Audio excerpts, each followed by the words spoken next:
The Adventures of Sherlock Holmes by Sir Arthur Conan Doyle. Adventure 1. A Scandal in Bohemia. Sections 1 through 3. Section 1. To Sherlock Holmes, she is always the woman. I have seldom heard him mention her under any other name. In her eyes, she eclipses and predominates the whole of her sex. It was not that he felt any emotion akin to love for Irene Adler. All emotions, and that one particularly, were abhorrent to his cold, precise, but admirably balanced mind. He was, I take it, the most perfect reasoning and observing machine that the world has seen, but as a lover he would have placed himself in a false position. He never spoke of the softer passions, save with a jibe and a sneer. They were admirable things for the observer, excellent for drawing the veil from men's motives and actions. But for the trained reasoner to admit such intrusions into his own delicate and finely adjusted temperament was to introduce a distracting factor which might throw a doubt on all his mental results.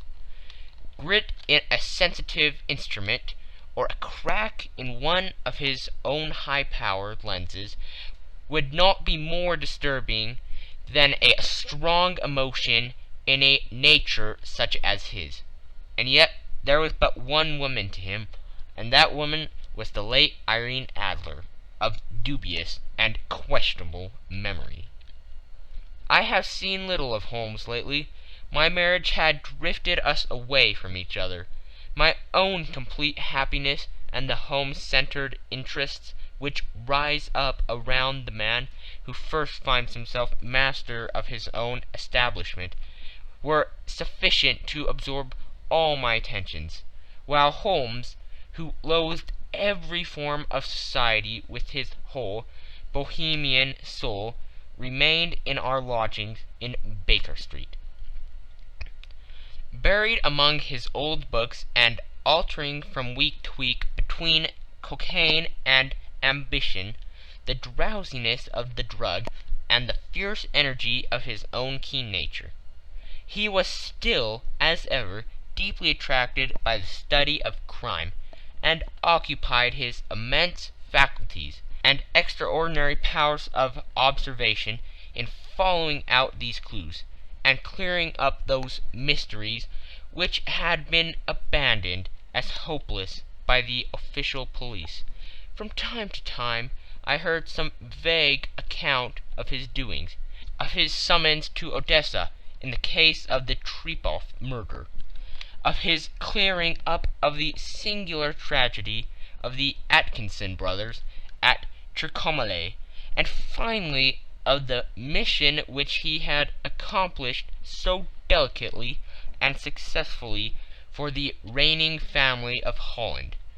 Beyond these signs of his activity, however, which I merely shared with all the readers of the daily press, I knew little of my former friend and companion. One night, it was on the 20th of March, 1888, I was returning from a journey to a patient, for I had now returned to civil practice, when my way led me through Baker Street. As I passed the well-remembered door, which must always be associated in my mind with my wooing, and with the dark incidents of the Stoty in Scarlet, I was seized with a keen desire to see Holmes again, and to know how he was employing his extraordinary powers. His rooms were brilliantly lit, and even as I looked up I saw his tall, spare figure pass twice in a dark silhouette against the blind. He was pacing the room, swiftly, eagerly, with his head sunk upon his chest and his hands clasped behind him. To me, who knew his every mood and habit, his attitude and manner, told their own story.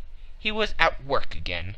He had risen out of his drug-created dreams and was hot upon the scent of some new problem. I rang the bell and was shown up to the chamber, which had formerly been in part my own. His manner was not effusive. It seldom was, but he was glad, I think, to see me. With hardly a word spoken, but with a kindly eye, he waved me an armchair, threw across his case of cigars, and indicated a spirit case and a gasogene in the corner.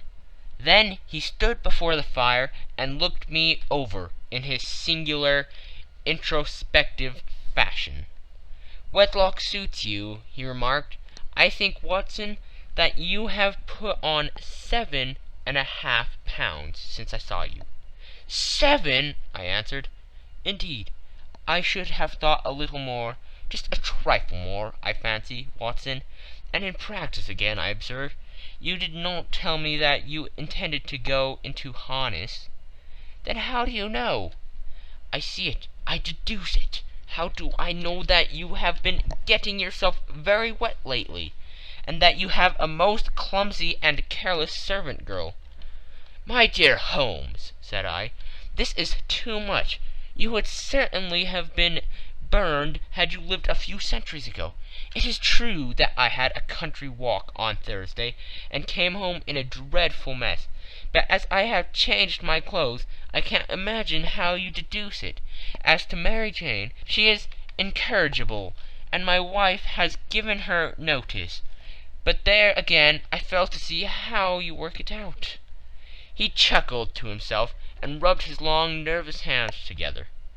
"It is simplicity itself," said he. "My eyes tell me that on the inside of your left shoe, just where the firelight strikes it, the leather is scourged by 6 almost parallel cuts. Obviously they have been caused by someone who has very carelessly scraped around the edges of the soles in order to remove crusted mud from it. Hence you see my double deduction, that you have been out in vile weather, and that you have a particularly malignant, boot-slitting specimen of the London Slave. As to your practice, if a gentleman walks into my room smelling of iodine, with a black mark of nitrate of silver upon his right forefinger, and a budge on the right side of his top hat, to show where he has secreted his stethoscope, I must be dull indeed, if I did not pronounce him to be an active member of the medical profession." I could not help laughing at the ease with which he examined his process of deduction. "When I hear you give your reasons," I remarked, "the thing always appears to me to be so ridiculously simple that I could easily do it myself, though at each successive instance of your reasoning I am baffled until you explain your process. And yet I believe that my eyes are as good as yours." "Quite so," he answered, lighting a cigarette, and throwing himself down into an armchair. "You see, but you do not observe. The distinction is clear. For example, you have frequently seen the steps which lead up from the hall to this room?" "Frequently." "How often?" "Well, some hundreds of times." "Then how many are there?" "How many? I don't know." "Quite so. You have not observed, and yet you have seen. That is just my point. Now I know that there are 17 steps, because I have both seen and observed. By the way, since you are interested in these little problems, and since you have been good enough to chronicle 1 or 2 of my trifling experiences, you may be interested in this." He threw over a sheet of thick, pink-tinted notepaper, which had been lying upon the table. "It came by the last post," said he. "Read it aloud." The note was undated, and without either signature or address. "There will call upon you tonight, at 7:45, it said. a gentleman who desires to consult you upon a matter of the very deepest moment. Your recent services to one of the royal houses of Europe have shown that you are one who may safely be trusted with matters which are of an importance which can hardly be exaggerated. This account of you will have from all quarters received, but in your chamber then at that hour, and do not take it amiss if your visitor wears a mask." "This is indeed a mystery," I remarked. "What do you imagine that it means?"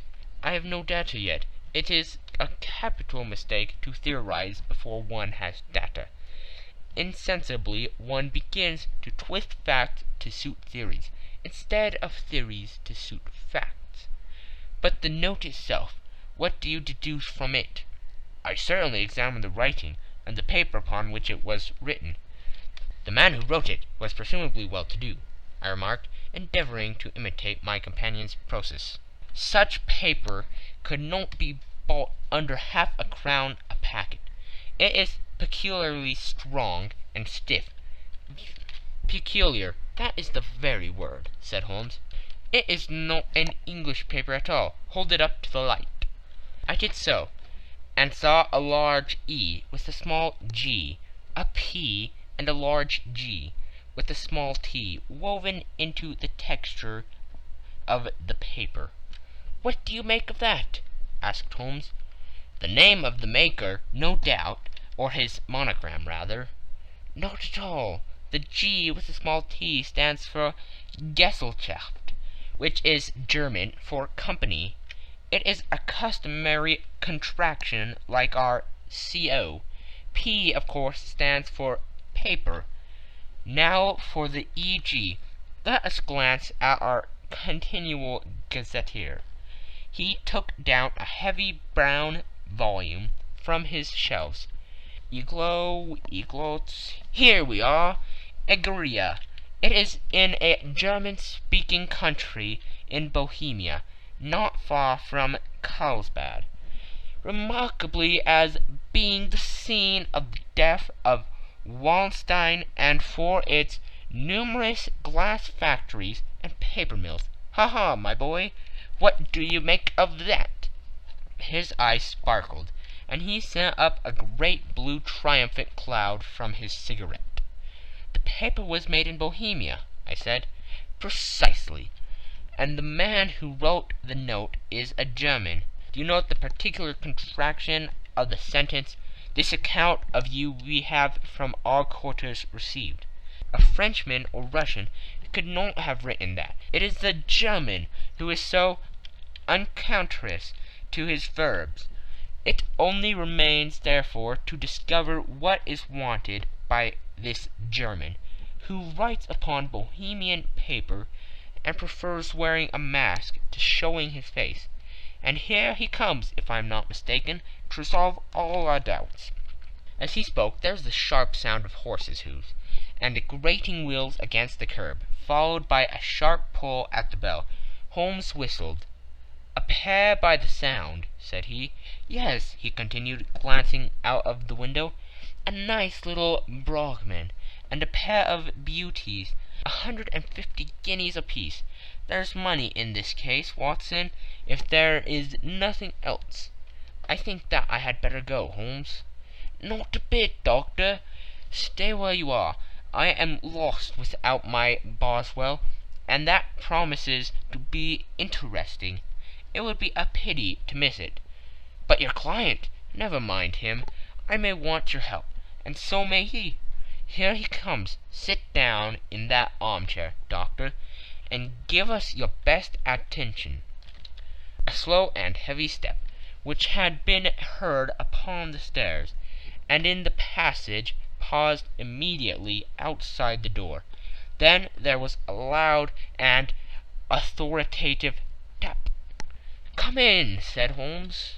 A man entered, who could hardly have been less than 6 feet 6 inches in height, with the chest and limbers of a Hercules. His dress was rich with a richness which would, in England, be looked upon as akin to bad taste. Heavy bands of astrakhan were slashed across the sleeves and fronts of his double-breasted coat, while the deep blue coat, which was thrown over his shoulders, was lined with flame-colored silk and secured at the neck with a brooch, which consisted of a single flaming beryl. Boots, which extended halfway up his calves, and which were trimmed at the tops with rich brown fur, completed the impression of barbaric opulence, which was suggested by the whole appearance. He carried a broad-brimmed hat in his hand, while he wore across the upper part of his face, extending down the past the cheekbones, a black-visored mask, which he had apparently adjusted that very moment, for his hand was still raised to it as he entered. From the lower part of the face he appeared to be a man of strong character, with a thick, hanging lip, and a long, straight chin suggestive of resolution, pushed to the length of obstinacy. "You had my note?" he asked, with a deep, harsh voice, and a strongly marked German accent. "I told you that I would call." He looked from one to the other of us, as if uncertain which to address. "Pray take a seat," said Holmes. "This is my friend and colleague, Dr. Watson, who is occasionally good enough to help me in my cases. Whom have I the honor to address?" "You may address me as Count von Kramm, a Bohemian nobleman. I understand that this gentleman, your friend, is a man of honor and discretion, whom I may trust with a matter of the most extreme importance. If not, I should much prefer to communicate with you alone." I rose to go, but Holmes caught me by the wrist and pushed me back into my chair. "It is both or none," said he. "You may see before this gentleman anything which you may say to me." The Count shrugged his broad shoulders. "Then I must begin," said he, "by binding you both to absolute secrecy for 2 years. At the end of that time the matter will be of no importance. At present it is too much to say that it is of such weight it may have an influence upon European history." "I promise," said Holmes. "And I." "You may excuse this mask," countered our strange visitor. "The august person who employs me wishes his agent to be unknown to you, and I may confess at once that the title by which I have just called myself is not exactly my own." "I was aware of it," said Holmes dryly. "The circumstances are of great delicacy, and every precaution has to be taken to quench what might grow to be an immense scandal and seriously compromise one of the reigning families of Europe. To speak plainly, the matter implicates the great house of Amstein Hereditary, kings of Bohemia." "I was also aware of that," murmured Holmes, setting himself down in his armchair, closing his eyes. Our visitor glanced with some apparent surprise at the lugid, longing figure of the man, who had been no doubt depicted to him as the most incisive reasoner, a most energetic agent in Europe. Holmes slowly reopened his eyes, and looked impatiently at his gigantic client. "If your Majesty would condescend to state your case," he remarked, "I should be better able to advise you." The man sprang from his chair, and paced up and down the room in uncontrollable agitation. Then, with a gesture of desperation, he tore the mask from his face, and hurled it upon the ground. "You are right!" he cried.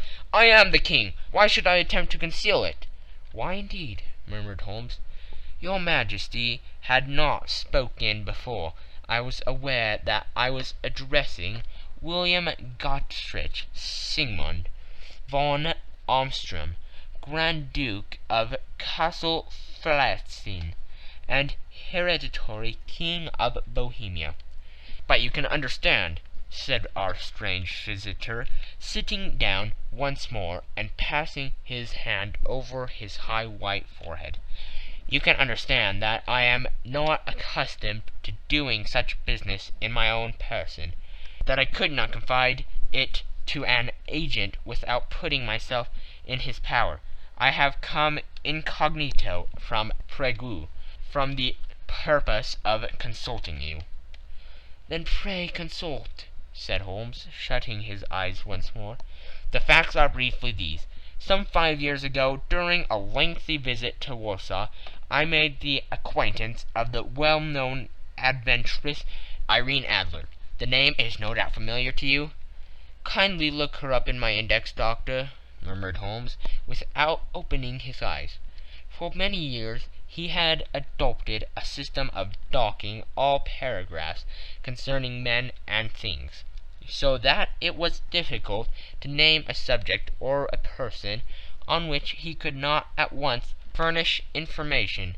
In this case I found her biography sandwiched in between that of Hebrew rabbi and that of staff commander, who had written a monograph upon the deep-sea fishes. Let me see, said Holmes. Born in New Jersey in the year 1858. Contrita, Scala, prima donna Imperial Opera of Warsaw. Yes! Retired from the operatic stage. Ha! Living in London. Quite so, Your Majesty. As I understand, become entangled with this young person, wrote her some comprising letters, and is now desirous of getting these letters back. Precisely so. But how? Was there a secret marriage? None. No legal papers or certificates? None. Then I failed to follow, Your Majesty. If this young person should produce her letters from blackmailing or other purposes, how is she to prove their authenticity? There is writing. Pooh, forgery. My private notepaper, stolen. My own seal, imitated. My photograph, bought. We were both in the photograph. Oh dear, that is very bad. Your Majesty has indeed committed an indiscretion. I was mad, insane. You have compromised yourself seriously. I was only Crown Prince then. I was young. I am but 30 now. It must be recovered. We have tried and failed. Your Majesty must pay. It must be bought. She will not sell. Stolen, then. 5 attempts have been made. Twice burglars in my pay ransacked her house. Once we diverted her luggage when she traveled. Twice she had been waylaid.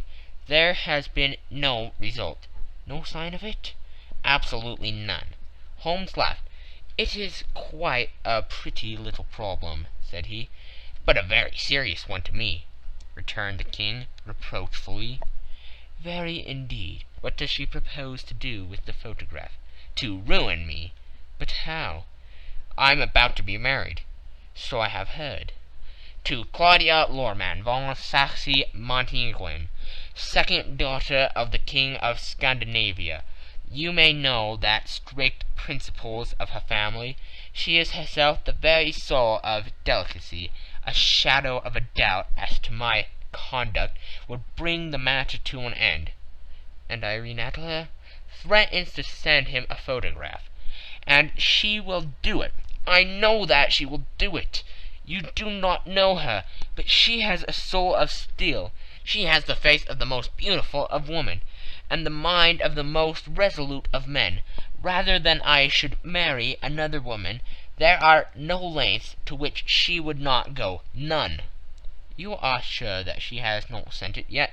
I am sure. And why?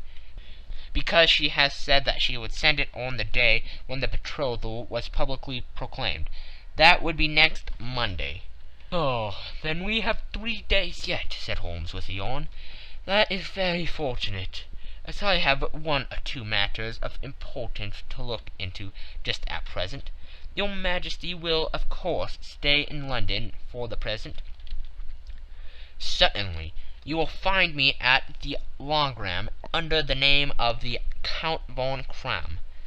"Then I shall drop you a line to let you know how we progress." "Pray do so. I shall be all anxiety." "Then as to money, you have carte blanche?" "Absolutely." "I tell you that I would give one of the provinces of my kingdom to have that photograph." "And for the present expenses?" The king took a heavy chamois leather bag from under his cloak and laid it on the table. "There are 300 pounds in gold and 700 in notes," he said. Holmes scribbled a receipt upon a sheet of his notebook and handed it to him. "And mademoiselle's address?" he asked. "Is Brony Lodge, Serpentine Avenue, St. John's Wood." Holmes took a note of it. "One other question," said he. "Was the photograph a cabinet?" "It was." "Then good night, your Majesty, and I trust that we shall soon have some good news for you."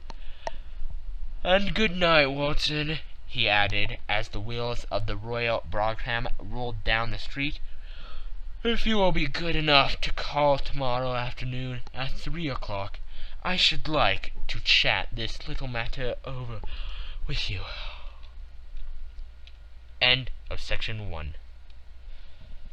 Section 2. At 3 o'clock precisely, I was at Baker Street, but Holmes had not yet returned. The landlady informed me that he had left the house shortly after 8 o'clock in the morning. I sat down beside the fire, however, with the intention of awaiting him. However long he might be, I was already deeply interested in his inquiry, for though it was surrounded by none of the grim and strange features which were associated with the two crimes which I have already recorded, still the nature of the case and the exalted station of his client gave it a character of its own. Indeed, apart from the nature of the investigation which my friend had on hand, there was something in his masterly grasp of a situation, and his keen, incisive reasoning, which made it a pleasure to me to study his system of work, and to follow the quick, subtle methods by which he distinguished the most inextractable mysteries. So accustomed was I to his invariable success that the very possibility of his failing had ceased to enter into my head. It was close upon 4 before the door opened, and a drunken-looking groom, ill-kept and side-whiskered, with an inflamed face and disreputable clothes, walked into the room. Accustomed as I was to my friend's amazing powers in the use of disguises, I had to look 3 times before I was certain that it was indeed he. With a nod he vanished into the bedroom, whence he emerged in 5 minutes, too suited and respectable as of old, putting his hands into his pockets. He stretched out his legs in front of the fire and laughing heartily for some minutes. "Well, really," he cried, and then he choked and laughed again, until he was obliged to lie back, limp and helpless, in the chair. "What is it?" "It's quite too funny. I am sure you could never guess how I employed my morning, or what I ended by doing." "I can't imagine. I suppose that you have been watching the habits and perhaps the house of Miss Irene Adler?" "Quite so, but the sequel was rather unusual. I will tell you, however. I left the house a little after 8 o'clock this morning, in the character of a groom, out of work. There is a wonderful sympathy and freemasonry among wholesome men. But one of them, and you will know all that there is to know, I soon found Botany Lodge. It is a bijou villa, with a garden at the back, but built on it right up to the road, 2 stories, chub lock to the door, large sitting room on the right side, well furnished with long windows almost to the floor, and those prosperous English window fasteners which a child could open. Behind there was nothing remarkable, save the passage window could be reached from the top of the courtyard. I walked round it and examined it closely from every point of view, but without nothing anything else of interest. I then lodged down the street, and found, as I expected, that there was a news in a lane which runs down by one wall of the garden. I went the ostlers a hand in rubbing down their houses, and received in exchange 2 pence, a glass of half and half, 2 fills of shag tobacco, and as much information as I could desire about Miss Adler, to say nothing of half a dozen other people in the neighborhood, in whom I was not in the least interested, but whose biographies I was compelled to listen to. "And what of Irene Adler?" I asked. "Oh, she has turned all the men's heads down in that part. She is the daintiest thing under a bonnet on the planet. So say the Sappratine News to a man. She lives quietly, sings at concerts, drives out at 5 every day, and returns at 7 sharp for dinner. Seldom goes out at other times, except when she sings. Has only 1 male visitor, but a good deal of him. He is dark, handsome, and dashing. Never calls less than once a day, and often twice. He is Mr. Godfrey Norton of the Inner Temple. See the advantages of a cabman as a confidant. They have driven him home a dozen of times from Serpentine Mews, and knew all about him. When I had listened to all they had to tell, I began to walk up and down near Briony Lodge once more, and to think over my plan of campaign. This Godfrey Norton was evidently an important factor in the matter. He was a lawyer. That sounded ominous. What was the relation between them, and what the object of his repeated visits? Was she his client, his friend, or his mistress? If the former, she had probably transferred the photograph to his keeping.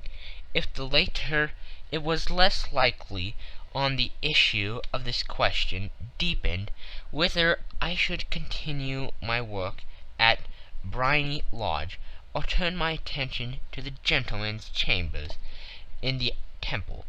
It was a delicate point, and it wanted the field of my inquiry. I fear that I bore you with these details, but I have to let you see my little difficulties, if you are to understand the situation. "I am following you closely," I answered. I was still balancing the matter in my mind, when a hansom cab drove up to Briony Lodge, and a gentleman sprang out. He was a remarkably handsome man, dark, aquiline, and moustached, evidently the man of whom I have heard. He appeared to be in a great hurry, shouted to the cabman to wait, and brushed past the maid, who opened the door with the air of a man who was thoroughly at home. He was in the house about half an hour, and I could catch glimpses of him in the windows of the sitting-room, pacing up and down, talking excitedly, and waving his arms. Of her I could see nothing. Presently he emerged, looking even more flurried than before. As he stepped up into the cab, he pulled a gold watch from his pocket and looked at it earnestly. "Drive like the devil!" he shouted. "First to Gross and Humphrey's in Regent Street, and then to the Church of St. Monica in Edgware Road. Half a guinea if you do it in 20 minutes." Away they went, and I was just wondering whether I should not do well to follow them, when up the lane came a neat little landau. The coachman, with his coat only half buttoned, and his tie under his ear, while all the tags of his harness were sticking out of the buckles. It hadn't pulled up before she shot out of the hall door and into it. I only caught a glimpse of her at the moment, but she was a lovely woman, with a face that a man might die for. "The Church of St. Monica, John," she cried, "and half a sovereign if you reach it in 20 minutes." This was quite too good to lose, Watson. I was just balancing whether I should run for it, or whether I should perch behind her landau, when a cab came through the street. The driver looked twice at such a shabby fare, but I jumped in before he could object. "The Church of St. Monica," said I, "and half a sovereign if you reach it in 20 minutes." It was 25 minutes to 12, and of course it was clear enough what was in the wind. My cabby drove fast. I don't think I ever drove faster, but the others were there before us, the cab and the landau, with their steaming horses, were in front of the door. When I arrived, I paid the man and hurried into the church. There was not a soul there, save the two whom I had followed, and a surpliced clergyman, who seemed to be expostulating with them. They were all three standing in a knot in front of the altar. I longed up the side aisle like any other idler who has dropped into a church. Suddenly, to my surprise, the three at the altar faced round to me, and Godfrey Norton came running as hard as he could toward me. "Hank," he cried, "you'll do. Come, come." "What then?" I asked. "Come, man, come only 3 minutes, or it won't be legal." I was half dragged up to the altar, and before I knew where I was, I found myself mumbling responses which were whispered in my ear, and vouching for things of which I knew nothing, and generally assisting in the secure tying up of Irene Adler, spinster, to Godfrey Norton, bachelor. It was all done in an instant, and there was the gentleman thanking me on the one side and the lady on the other, while the clergyman beamed on me in front. It was the most preposterous position in which I ever found in my life, and it was the thought of it that startled me into laughing just now.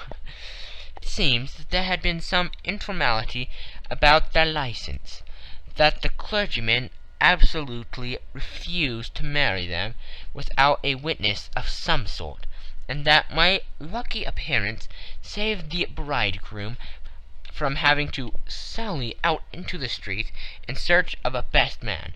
The bride gave me a sovereign, and I mean to wear it on my watch chain in memory of the occasion. "That is a very unexpected turn of affairs," said I. "And what then?" "Well, I found my plans very seriously menaced. It looked as if the pair might take an immediate departure, and so necessity very prompt and energetic measures on my part. At the church door, however, they separated, he driving back to the temple, and she to her own house. "I shall drive out into the park at 5 as usual," she said, as she left him. I heard no more. They drove away in different directions, and I went off to make my own arrangements. "Which are?" "Some cold beef and a glass of beer," he answered, ringing the bell. "I have been too busy to think of food, and I am likely to be bustier still. this evening. By the way, Doctor, I shall want your cooperation." "I shall be delighted." "You don't mind breaking the law?" "Not in the least." "Nor running a chance of arrest?" "Not in a good cause." "Oh, the case is excellent." "Then I am your man." "I was sure that I might rely on you." "But what do you wish?" "When Miss Turner has brought in the tray, I will make it clear to you now," he said, as he turned hungrily on the simple fare that our landlady had provided. "I must discuss it while I eat, for I have not much time. It is nearly 5 now. In 2 hours we must be on the scene of action. Miss Irene, or Madame, rather, returns from her drive at 7. We must be at Briony Lodge to meet her." "And what then?" "You leave that to me. I have already arranged what is to occur. There's only one point on which I must insist. You must not interfere, come what may. You understand?" "I'm to be neutral?" "To do nothing whatever. There will probably be some small unpleasantness. Do not join in it. It will end in my being conveyed into the house. 4 or 5 minutes afterwards the sitting-room window will be open. You are to station yourself close to that open window. Yes, you are to watch me, for I have been visible to you. Yes, when I raise my hand, so, you will throw into the room what I give you to throw, and will at the same time raise the cry of 'Fire!' You quite follow me?" "Entirely." "It is nothing more formidable," he said, taking a long cigar-shaped roll from his pocket. "It is an ordinary plumber's smoke rocket, fitted with a cap at either end, to make it self-lighting. Your task is confined to that. When you raise your cry of 'Fire!' it will be taken up by quite a number of people. You may then walk to the end of the street, and I will rejoin you in 10 minutes. I hope that I have made myself clear. I am to remain neutral, to get near the window, to watch you, and at your signal to throw this object, then to raise the cry of 'Fire!' and to wait you at the corner of the street." "Precisely." "Then you may entirely rely on me?" "That is excellent. I think, perhaps, it is almost time that I prepare for the new role I have to play." He disappeared into his bedroom, and returned in a few minutes, in the character of an amiable and simple-minded nonconformist clergyman. His broad black hat, his baggy trousers, his white tie, his sympathetic smile, and general look of peering and benevolent curiosity were such as Mr. John Hare alone could have equalled. It is not merely that Holmes changed his costume. His expression, his manner, his very soul seemed to vary every fresh part that he assumed. The stage lost a fine actor, even as science lost an acute reasoner when he became a specialist in crime. It was 6:15 when we left Baker Street, and it still wanted 10 minutes to the hour, when we found ourselves in Serpentine Avenue. It was already dusk, and the lamps were just being lighted as we paced up and down in front of Briony Lodge, waiting for the coming of its occupant. The house was just such as I had pictured it from Sherlock Holmes's succinct description, but the locale appeared to be less private than I expected. On the contrary, for a small street in a quiet neighborhood, it was remarkably animated. There was a group of shabbily dressed men smoking and laughing in a corner. A scissors grinder, with his wheel, two guardsmen who were flirting with a nurse girl, and several well-dressed young men who were laughing up and down with cigars in their mouths. "You see," remarked Holmes, as we passed to and fro in front of the house, "this marriage rather simplifies matters. The photograph becomes a double-edged weapon now. The chances are that she would be as averse to its being seen by Mr. Godfrey Norton as our client is to coming to the eyes of his princess. Now the question is, where are we to find the photograph?" "Where indeed?" "It is most unlikely that she carries it about with her. It is cabinet-size, too large for easy concealment about a woman's dress. She knows that the king is capable of having her waylaid and searched. 2 attempts of the sort have already been made. We may take it, then, that she does not carry it about with her." "Where, then?" "Her banker or her lawyer. There is that double possibility, but I am inclined to think neither. Women are naturally secretive, and they like to do their own secreting. Why should she have it over to anyone else? She could trust her own guardsmanship, but she could not tell what indirect or political influence might be brought to bear upon a businessman. Besides, remember that she had resolved to use it within a few days. It must be where she can lay her hands upon it. It must be in her own house." "But it has twice been burgled." "Pshaw! They did not know how to look."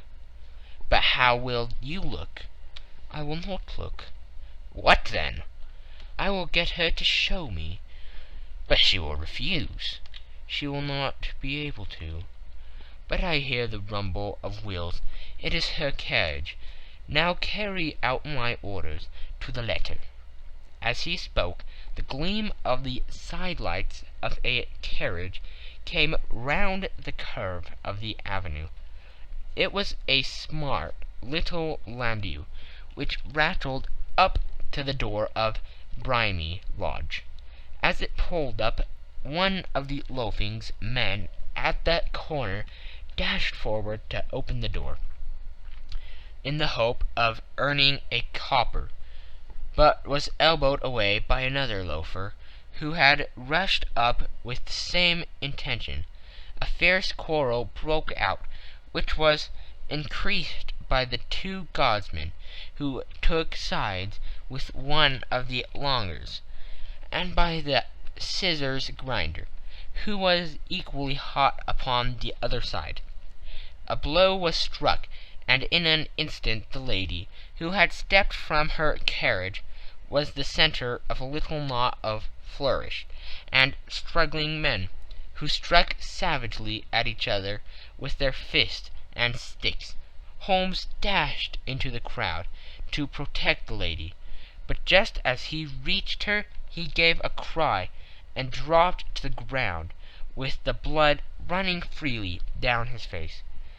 At his fall the guardsmen took their heels in one direction, and the longers in the other, while a number of better-dressed people, who had watched the suffice without taking part in it, crowded in to help the lady and to attend to the injured man. Irene Adler, as I will still call her, had hurried up the steps, but she stood at the top with her superb figure outlined against the lights of the hall, looking back into the street. "Is the poor gentleman much hurt?" she asked. "He is dead," cried several voices. "No, no, there's life in him," shouted another, "but he'll be gone before you can get him to hospital." "He's a brave fellow," said a woman. "They would have got the lady's purse and watch if it hadn't been for him. They were a gang, and a rough one, too. Ah, he's breathing now." "He can't lie here in the streets. May we bring him in, marm?" "Surely bring him into the sitting-room. There's a comfortable sofa. This way, please." Slowly and solemnly he was borne into the Briarery Lodge, and laid into the principal room, while I still observed the proceedings from my post by the window. The lamps had been lit, but the blinds had been drawn so that I could see Holmes as he lay upon the couch. I do not know whether he was seized with compunction at that moment for the part he was playing, but I know that I never felt more heartily ashamed of myself in my life than when I saw the beautiful creature against whom I was conspiring, or the grace and kindliness with which she waited upon the injured man. And yet it would be the blackest treachery to Holmes to draw back now from the part which he had entrusted to me. I hardened my heart, and took the smoked rocket from under my ulster. After all, I thought, we are not injuring her. We are but preventing her from injuring another.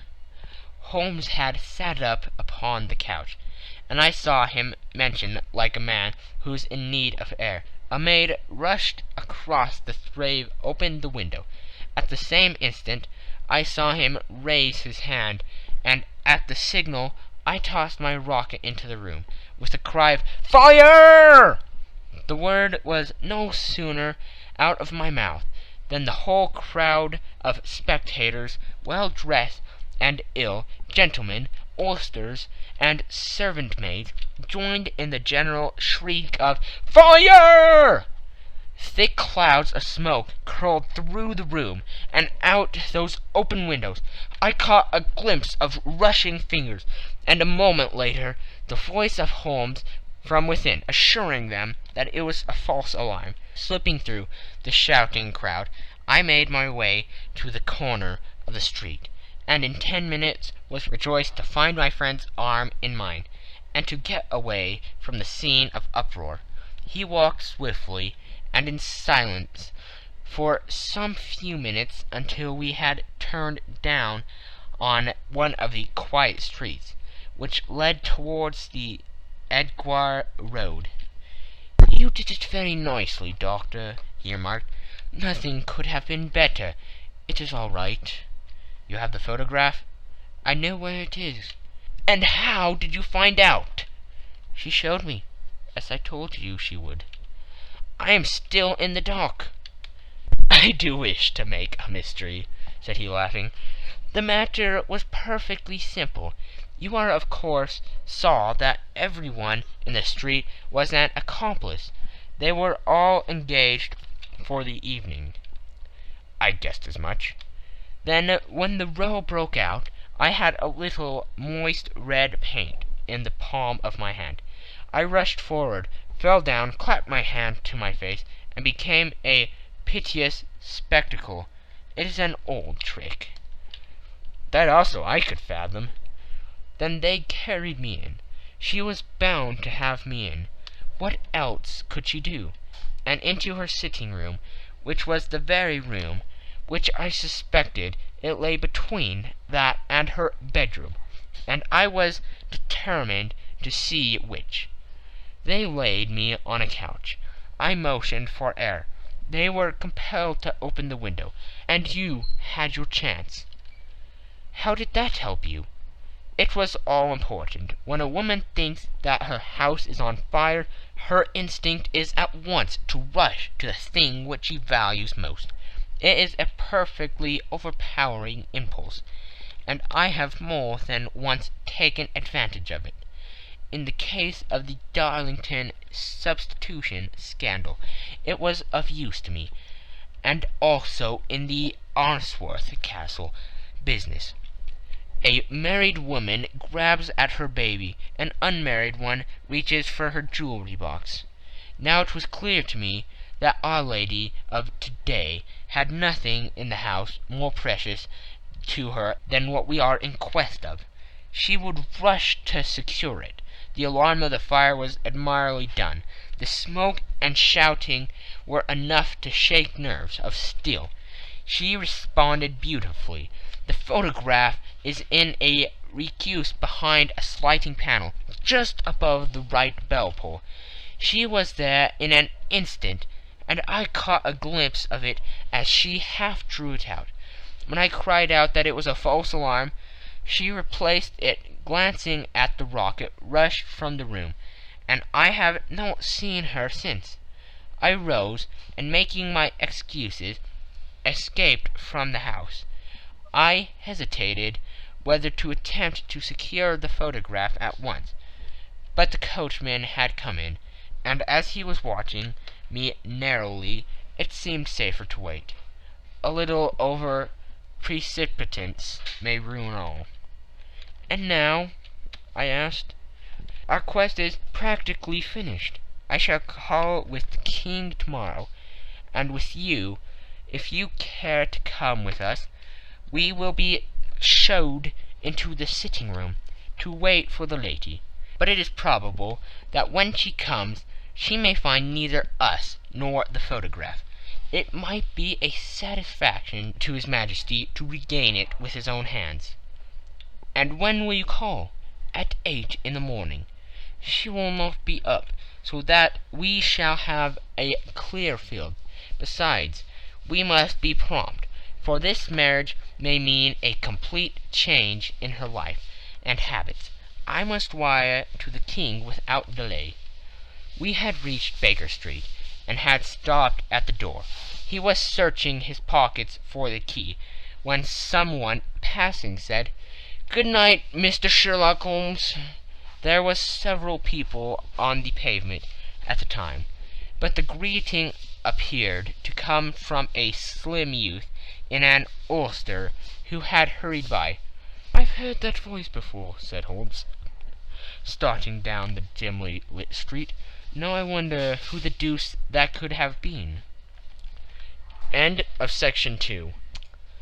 Section 3. I slept at Baker Street that night, and we were engaged upon our toast and coffee in the morning, when the King of Bohemia rushed into the room. "You have really got it?" he cried, grasping Sherlock Holmes by either shoulder, or looking eagerly into his face. "Not yet." "But you have hopes?" "I have hopes." "Then come. I am all impatience to be gone." "We must have a cab." "No, my brougham is waiting." "Then that will simplify matters." We descended, and started off at once more for Bombay Lodge. "Irene Adler is married," remarked Holmes. "Married? When?" "Yesterday." "But to whom?" "To an English lawyer named Norton." "But she could not love him." "I am in hopes that she does." "And why in hopes?" "Because it would spare your Majesty all fear of future annoyance. If the lady loves her husband, she does not love your Majesty. If she does not love your Majesty, then there is no reason why she should interfere with your Majesty's plan." "It is true, and yet, well, I wish she had been of my own station. What a queen she would have made." He relapsed into a mood silence, which was not broken until we drew up in Serpentine Avenue. The door of Bohemia Lodge was open, and an elderly woman stood up the steps. She watched us with a sardonic eye as we stepped from the brougham. "Mr. Sherlock Holmes, I believe," said she. "I am Mr. Holmes," answered my companion, looking at her with a questioning and rather startled gaze. "Indeed, my mistress told me that you were likely to call. She left this morning with her husband by the 5:15 train from Charing Cross for the Continent." "What?" Sherlock Holmes staggered back with the chagrin and surprise. "Do you mean that she has left England?" "Never to return." "And the papers?" asked the king hoarsely. "All is lost." "We shall see." He pushed past the servant and rushed into the drawing-room, followed by the king and myself. The furniture was scattered about in every direction, with the dismantled shelves and open drawers, as if the lady had hurriedly ransacked them before her flight. Holmes rushed at the bell-pull, tore back a small sliding shutter, and plunging in his hand, pulled out a photograph and a letter. The photograph was of Irene Adler herself, in evening dress. The letter was superseded to Sherlock Holmes, Esq., to be left till called for. My friend tore it open, and we all three read it together. It was dated midnight of the preceding night, and ran in this way. My dear Mr. Sherlock Holmes, you really did it well. You took me in completely. Until after the alarm of fire I had not a suspicion. But then, when I found how I had betrayed myself, I began to think. I had been warned against you months ago. I had been told that if the king employed an agent, it would certainly be you, and your address had been given me. Yet, with all this, you made me reveal what you wanted to know. Even after I became suspicious, I found it to think evil of such a dear, kind old clergyman. But you know I have been trained as an actress myself. Male costume is nothing new to me. I often take advantage of the freedom which it gives. I sent John the coachman to watch you, ran upstairs, got into my walking clothes, as I call them, and came down just as you departed. Well, I followed you to your door, and so made sure that I was really an object of interest to the celebrated Mr. Sherlock Holmes. Then I rather imprudently wished you good night, and started for the Temple to see my husband. We thought the best resource was flight, when we pursued by so formidable an antagonist. So you will find the nest empty when you call tomorrow. As to the photograph, your client may rest in peace. I love and am loved by a better man than he. The king may do what he will without hindrance from one who he has cruelly wronged. I keep it only to safeguard myself, and to preserve a weapon which will always secure me from any steps which he might take in the future. I leave a photograph which he might care to possess, and I remain, dear Mr. Sherlock Holmes, very truly yours, Irene Norton, née Adler. "What a woman! Oh, what a woman!" cried the King of Bohemia, when we had all three read this epistle. "Did I not tell you how quick and resolute she was? Would she not have made an admirable queen? Is it not a pity that she was not on my level?" "From what I have seen of the lady, she seems indeed to be on a very different level to you, Majesty," said Holmes coldly. "I am sorry that I have not been able to bring your Majesty's business to a more successful conclusion." "On the contrary, my dear sir," cried the King, "nothing could be more successful. I know that her word is inviolate. The photograph is now as safe as if it were in the fire." "I am glad to hear your Majesty say so." "I am immensely indebted to you. Pray tell me in what way I can reward you. This ring—" He slipped an emerald snake ring from his finger and held it out upon the palm of his hand. "Your Majesty has something which I should value even more highly," said Holmes. "You have but to name it. The photograph!" The King stared at him in amazement. "Irene's photograph!" he cried. "Certainly, if you wish it." "I thank your Majesty. Then there is no more to be done in the matter. I have the honor to wish you very good morning." He bowed and turned away without observing the hand which the King had stretched out to him. He set off in my company for his chambers. And that was how a great scandal threatened to affect the kingdom of Bohemia, and how the best plans of Mr. Sherlock Holmes were beaten by a woman's wit. He used to make merry over the cleverness of women, but I have not heard him do it of late. And when he speaks of Irene Adler, or when he refers to her photograph, it is always under the honorable title of The Woman. End of section 3. End of the scandal in Bohemia. This is a TBOO3 production.